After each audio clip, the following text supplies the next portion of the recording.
Okay. Well, welcome to another episode of Hagley History Hangout. This is a periodic recorded program where we talk to people who have made use of the great research collections of the Hagley Museum and Library.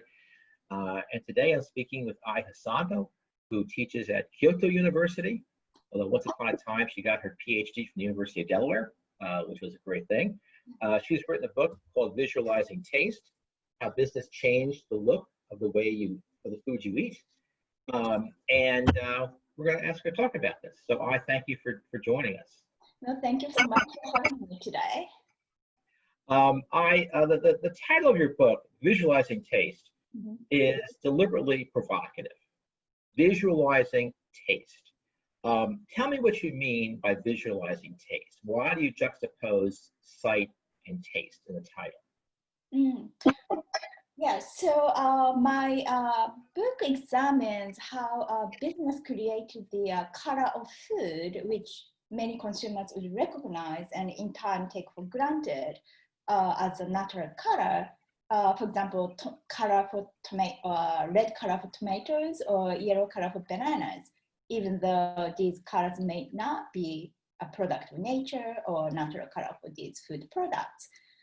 But people came to assume that certain food has to look like certain color, like red for tomatoes. And so agricultural producers as well as food processors began experimenting new technologies to reproduce the color that many people came to expect. So these businesses needed to reproduce the color of food, which I call visualizing the taste of food, so that people can tell by looking at these food products how food should taste or how food would taste. So that's one of my argument is that how the vision became an important or primary means for consumers to judge the food quality when they are buying food products in self-service stores, where people cannot really examine the quality of food by smelling or eating actually food products. So the vision became an important part of understanding the taste of food. So that's why I use this word visualizing and also the taste of food. Why is it so important for business to control this vision? I mean, if you control how the food is looking, I mean, you put a lot of stress on business, and it's in the subtitle. But if they're the important forces behind this, what's motivating them? Why are they having to engage in this process of creating a certain vision of the way food tastes? So well, one reason or one thing, kind of a history background of what's happening in this creation color of food, and I situate this management color in the creation of new sensations in capitalist development since the late 19th century. So as we business historians know that, well, in the late 19th century, around 1870s and 1880s, there was the rise of mass manufacturing and mass marketing, expansion of the market, and also many businesses, companies began introducing new marketing, manufacturing strategies based on scientific management or knowledge of science and technology. So against this kind of a background, food businesses was not an exception. With this expanding market and mass manufacturing, they had to standardize their food products to produce their food more economically, and also ship their food products to anonymous consumers in the national market and also even the global market later. So standardizing, so when I say controlling the color of food in this book, I often use the I often mean the standardizing the color of food, creating a uniform looking food product.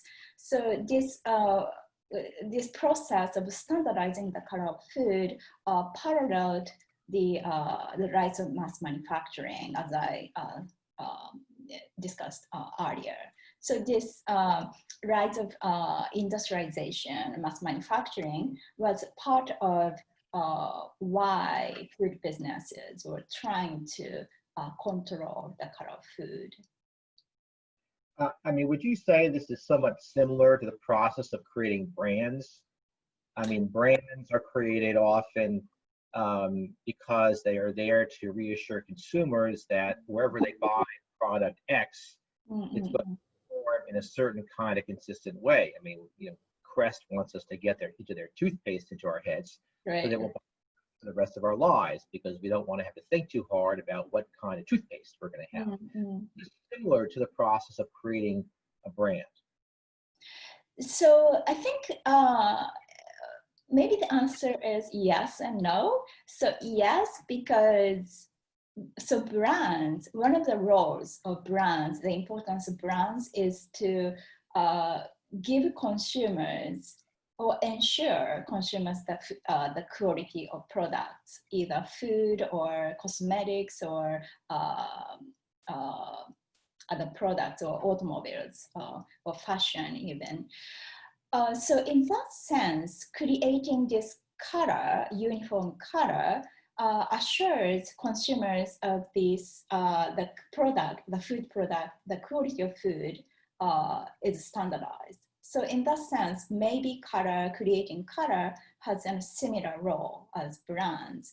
But I think important differences between color or the color of food and brands are that color of food products is not something, or it has to be something that consumers as well as producers expect. So you cannot create, or you could, but you don't want to sell like blue tomatoes or pink bananas because probably consumers would not buy them. So brands can create rather almost infinite variations of products or quality or products, but in the case of the color of food, you have to reproduce or create a certain specific quality or color that many people commonly share. Well, I mean, you emphasize the importance of consumer expectations because of that. Well, give me an example. When is this first, what would you say is the first instance of widespread, you know, I use the term advisedly, manipulation of the color of food that also is engaging with expectations of the consumer?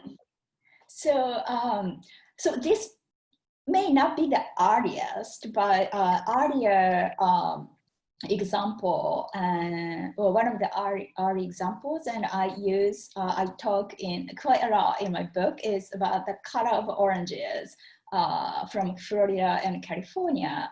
So in the early 1930s, Florida orange growers began coloring orange skin with synthetic dyes. They dumped oranges into a color solution and dyed their skin because in Florida, because of its climatic conditions, the color of skin color stayed green even if the fruit, the inside was ripened perfectly.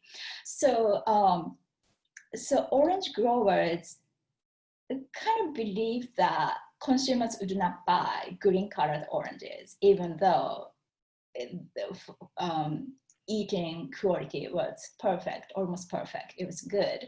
So, so in this case, I think this the expectation was not just of consumers, but also of producers when I was looking at several documents, letters, and trade journals, producers or orange growers had this kind of obsession that oranges have to look like orange. And also, when consumers found out that Florida growers are coloring orange skin, consumers sent letters to growers and newspaper publishers saying they don't want to buy colored oranges. But they also said oranges should look orange. So there is a very complicated, even stubborn ideas among consumers as well as producers that oranges should look orange, and that created a problem for producers.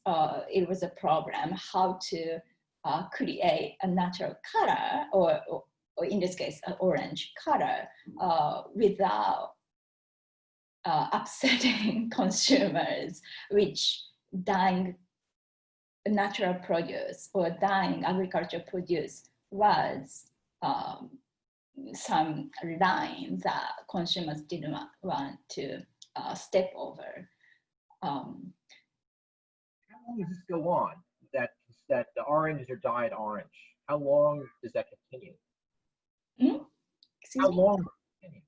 You say it starts in the 1930s. Mm-hmm. How long does it continue? That it's sort of bizarre experience of oranges having to be dyed orange. How long is that? So this practice of coloring oranges, as far as I know, has never been prohibited.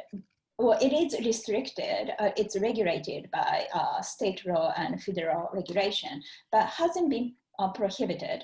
But after the 1950s, after the World War II, Florida oranges were used increasingly for processed products like canned oranges and frozen orange concentrate, which became extremely popular in the post-war era in the United States. So Florida growers did not have to sell the fresh oranges.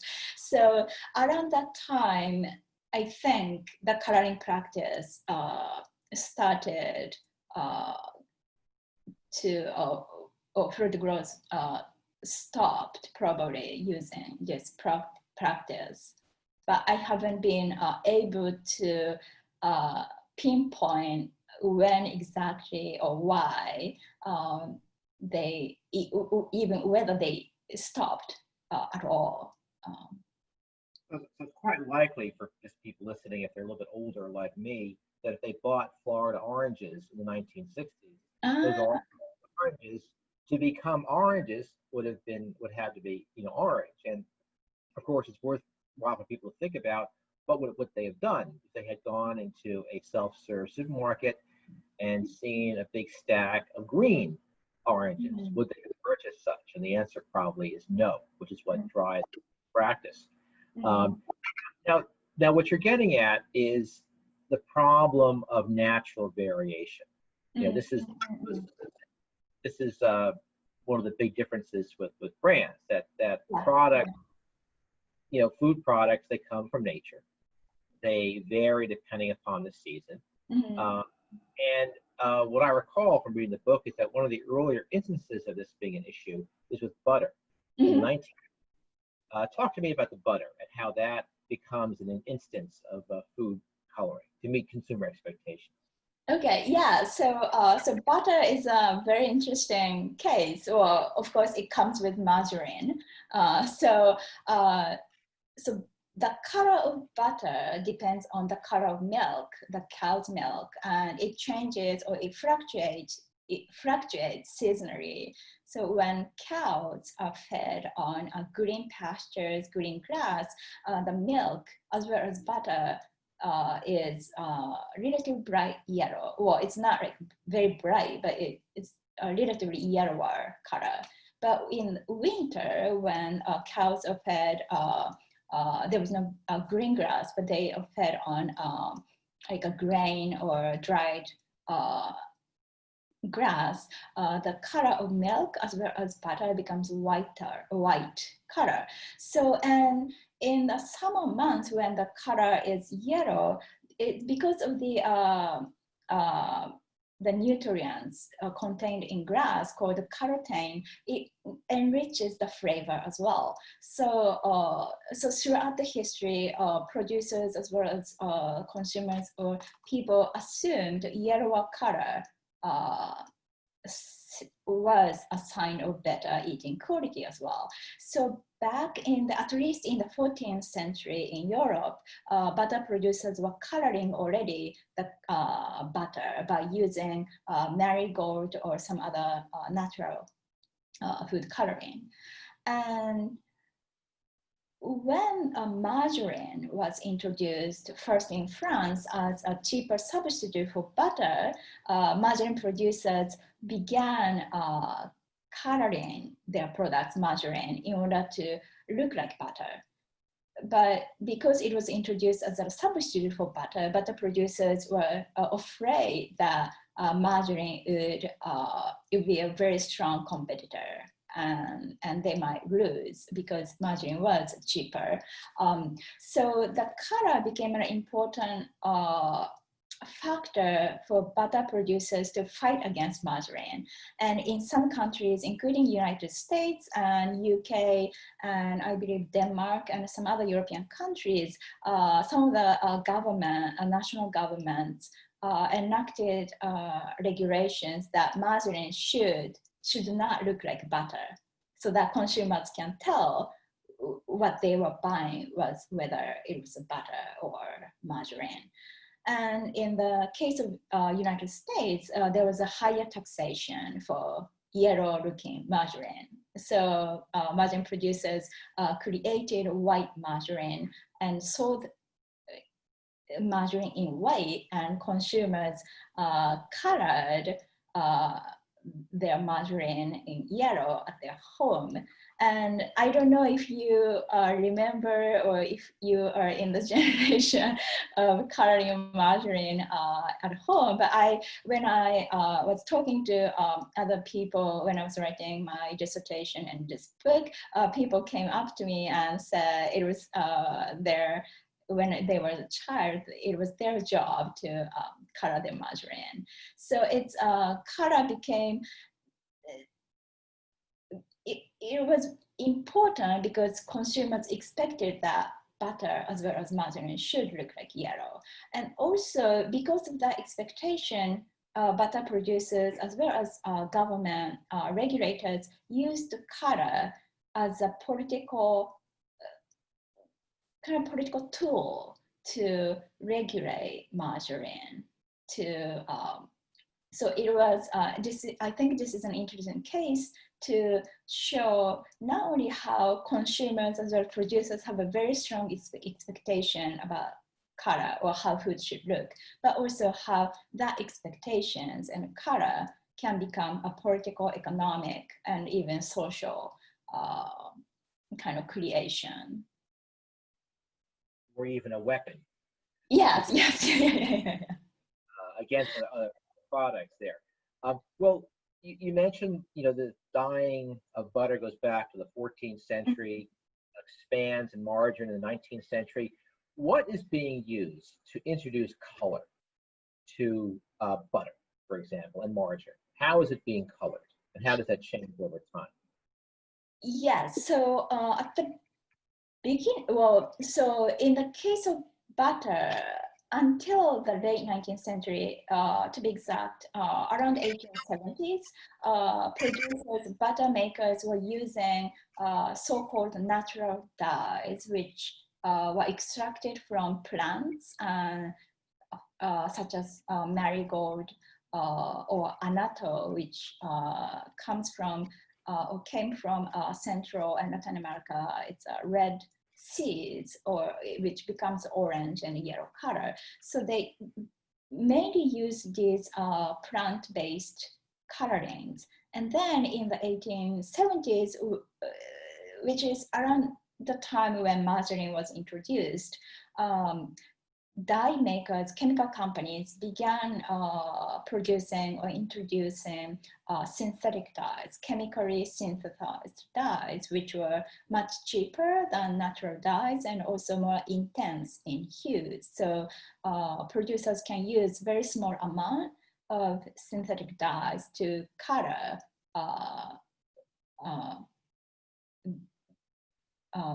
butter as well as margarine. So around the 1870s, both butter and margarine producers began using these synthetic dyes. And around the turn of 20th century, some of the dye companies even introduced a color solution or packaged solution called butter color, which was made specifically for coloring butter. So this, I think it tells how important the coloring practice was for butter producers as well as for margarine. Now, this, of course, late 19th, early 20th century is a time of a lot of anxiety about food adulteration all over the world. What role is the government playing in this process as these manufacturers are introducing these artificial dyes into butter and margarine, other foods that we might be eating? So what the United States was a rather latecomer in introducing national regulation, even though there had been discussion about regulating food adulteration back in the late 19th century. And in the UK and some other European countries, as well as Japan as well, introduced adulteration regulation already in late 19th century, before the 20th century. But because of the lobbying from the food industry and several other businesses in the United States, government could not enact national food regulation until 1906. There had been a state regulation, but the national one. And this 1906 regulation, and also the following year, there was a specific regulation concerning food coloring, which restricted the use of synthetic dyes, which were considered dangerous to human health. But also at the same time, by regulating this use of dangerous food dyes, government also helped rather endorse the use of food coloring or food dyes. So I would say, and I argue in this book, food regulation not only served to help restrict the coloring practice, but also encouraged food coloring practices by allowing or even arguing that coloring practice was an important and essential part of food manufacturing processes. This is very much a sort of regulation, early 20th century. Regulation creates markets, as limiting, hopefully protecting consumers. Yes. Now, one thing you talk about in the book is that the manipulation of food color is not just in this manufacturing process.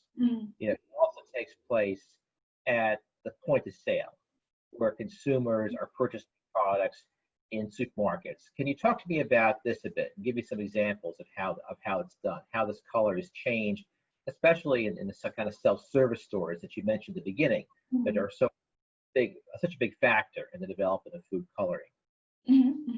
Yeah. So in the retail stores, particularly after the self-service stores were introduced, so it was around the 1920s and 30s, but it really became, or it really took off in after World War II. But already starting in the 1920s and 30s, there were increasing number of self-service stores, particularly in urban areas. And these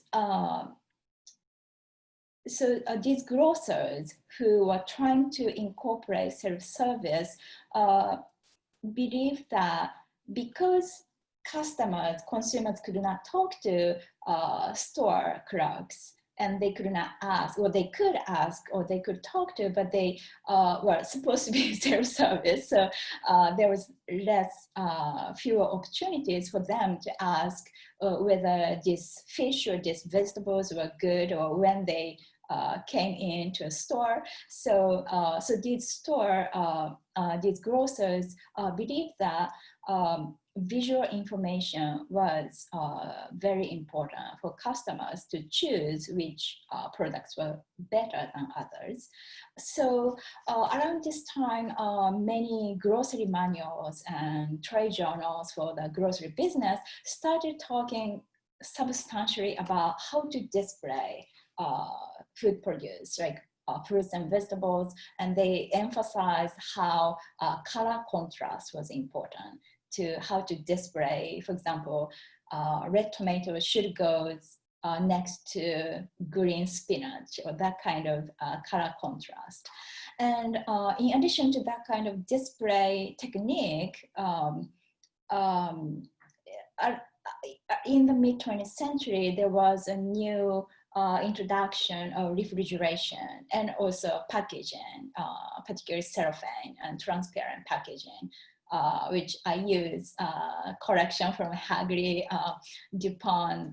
Correction was quite helpful for me to understand how this introduction of cellophane changed not only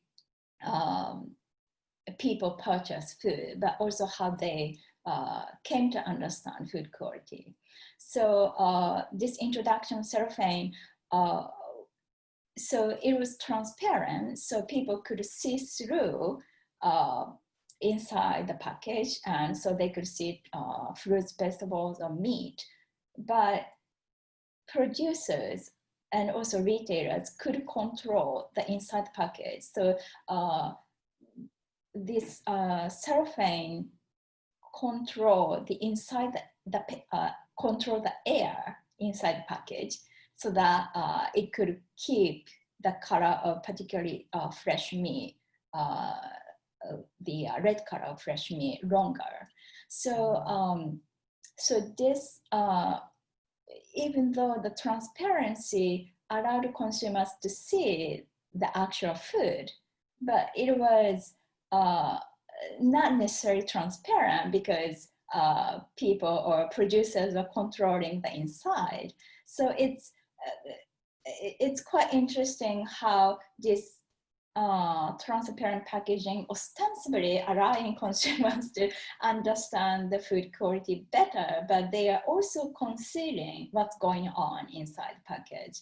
So these kind of packages and refrigeration and also display technique and new lighting, all these helped the grocers to create vision-centered environment in grocery stores and appeal to the consumers' eyes when they were buying food. Well, I admit that I've looked at the cellophane materials myself as you know, and one thing that of course jumps out at you is that something so simple is actually something very complicated. Just as for viewers, that for DuPont spent a great deal of money and years of testing so that meat would look properly red, and that bread would not get moldy, and all these sorts of things. So what looks something like simple is actually the result of an enormous amount of effort, which is the result of self-serve situations you have there. Tell me a bit more about the lighting. I mean, this is something I read in the book that I didn't know anything about, and it's a fascinating story. I mean, we think lights are lights. Well, you know, does lighting just mean you had more lights, or does it mean something more than that? And how lighting affects what you see in a store? So the kinds of lights, the kinds of electric lights changed over time. So in earlier times, I think it was in the late 1940s, until then, many grocery stores had used these kind of yellowish lights, incandescent lights, light bulb. But in I believe it was 1948 or around late 1940s, 1950s, GE, General Electric, introduced the whiter color electric lights, and that helped. So that was brighter. So this new lighting could make the entire store brighter, and also this whitish color helped the food look more look fresher. For example, in the case of meat, when this white color goes onto the surface of meat, the fat looks whiter with this lighting. And grocers or meat department in the food store used also red lighting, sometimes red neon, like a meat sign in red, so that this red color goes onto the red meat part, and which makes meat look redder or more red. So this using different colors, you don't really see that this lighting has different colors, but when it reflected on food products like green vegetables or red meat, that can create more vibrant shades. So and I think probably grocery stores, supermarkets do that kind of using different lighting even today, I think. Yeah, so just kind of not only brightening up the store, but changing or controlling the color. So we have here food can be dyed. We can get rid of seasonal variations in color. Packaging can affect the color. Lighting can affect the color. But wait, there's more. One thing you talk about in the book too is the way that women at home themselves found color something important to use for their own purposes. It wasn't just something foisted on the consumer by business. This is also something which is part of homemaking and cooking. That reflects in certain products. Can you talk about that a bit? How women became involved in this process of, if you will, color making of food at home? Yeah, sure. So this was quite. So this story about women home cooking and color was something that the reason why I became interested in the color of food. And so in the late 19th or earlier even, mid 19th, late 19th century, many women's magazines, cookbooks advertised or kind of created discourse that colorful dishes is making colorful dishes is a presentation of femininity and women's taste, and that kind of create, and these dishes like colorful visually attractive food or dishes were called dainty foods, and dainty was a word used to describe something feminine in the 19th century, not only in the United States, but also in Britain as well. So mainly middle and upper class women or ladies try to create this colorful, visually appealing dishes to present their class and gender associations. But in fact, those who were actually making these dishes may not have been actually these middle or upper class women, but oftentimes there were working class, lower class women who worked for upper class women's kitchens. So the actual labor creating dishes was done by lower class women, often immigrants or African Americans, even slaves, women. But once these colorful dishes came out from the kitchen and goes onto the dining table, it was a symbol of middle class, upper class, femininity. And that kind of association between gender, class, and color continued until even today. But in my book, I talk later in the early to mid 20th century, how this creation of colorful dishes changed because of the commercialization of food products, particularly the introduction of such products as Jello in the early 20th century, and cake mixes and icing in the mid 20s in the post-war era, and how these so-called convenient instant mixes helped increasingly women to create their own dishes. So one advertisement marketing stressed that in the mid 20th century, people can use these packaged products to be creative. So it's a quite interesting kind of juxtaposition of creativity by using these standardized packages.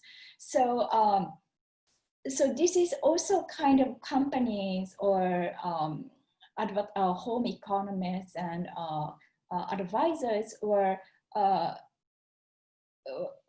kind of educating women, but also I think that this creating colorful dishes was also maybe empowerment might be too strong, but this was something women could create by themselves as well. So it's a kind of an interesting, I think, both ways negotiations or between these women and also corporate side. Well, let me start bringing this towards a close here, but let me ask you, this feels more challenging question. Mm-hmm. The book about the importance of color, I think just examples you've given show just how prevalent this use of color is in our food system. It's in the lighting, it's in the packaging, it's in the oranges, it's in the dyes, it's in the butter, it's everywhere. So what's next? In other words, if you want to continue to research, not just as to the color, but the importance of senses in this, what has your interest for a next project? Not specifically, but what kind of questions did this project leave you that you want to explore for a next project? Mm-hmm. So, so for my next project, which I'm reading quite a lot because I cannot go to research, and I'm trying to kind of conceive ideas. But so one question which came out of this project, and while I had opportunities to present this research not only within the United States, but also since I'm in Japan now, I talked with many Japanese audience as well. And almost every time I talked about my project, the question I get is, how about Japan? How about outside the United States? And that made me think about the globalization, the impact of globalization on our sensory experience. And one question I've been asking myself related to this project is whether the color of food became standardized globally because of the globalization. We see many similar food products by multinational companies like Kraft or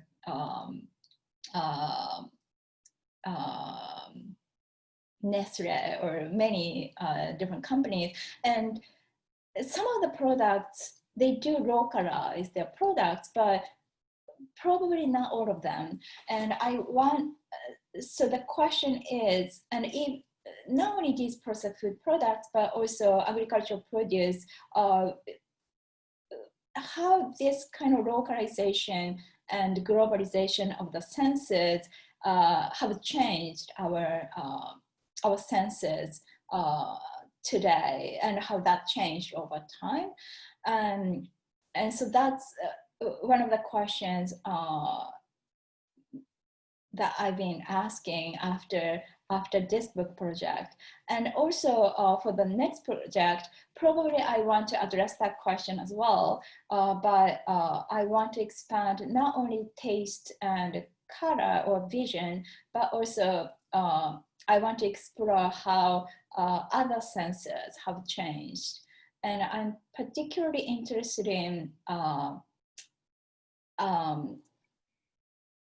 with this rise of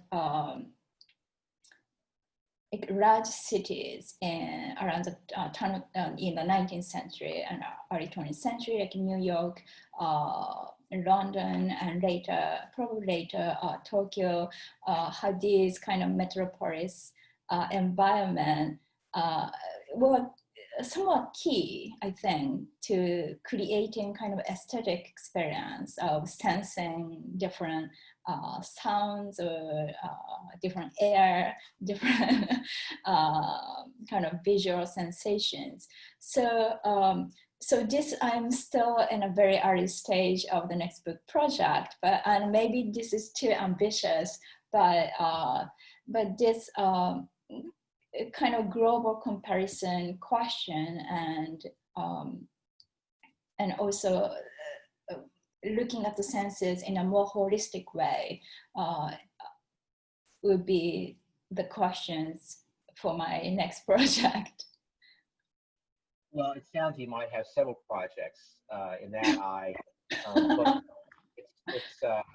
it's always good, in my opinion, to start with a question and then figure out how it's going to go. Well, thank you for talking to us about it. Visualizing Taste is the book. You can see that was good. I put it off as a copy there. Available online.